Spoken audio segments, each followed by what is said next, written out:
حامدا ومصليا اما بعد بسم الله الرحمن الرحیم.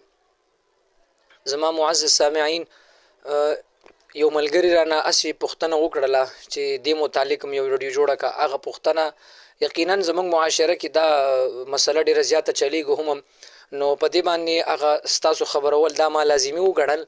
نو هغه ټولو خلکو د پاره دی کې ډیره پوهه ده، نو دا ویډیو وګورئ، په نورو ملګرو باندې هم ور واورئ.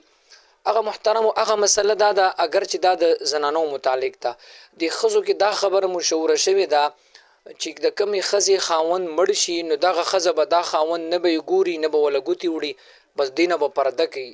نو محترمو دا خبره د شریعت خلاف ده، بلکې د کمې ښځې خاوند مړ شو نو هغه کتلی هم شي، هغې له لاس هم وروړلی شي.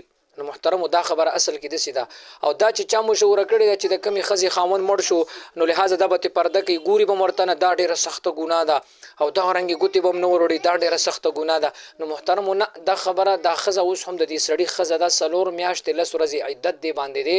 نو دې وجې نه دا به چې کوم دی د خاوند ته کتلی هم شي چې دا مړی کور کې پروت دي، او لاس که وروړي دا هم وروړلی شي. نو دې وجې نه دا خبره غلطه ده. محترمو په خپله هم واورئ، نورو باندې هم دا ور واورئ. الله تعالی دې موږ او تاسو له په دین باندې د صحیح عمل کولو توفیق را نصیب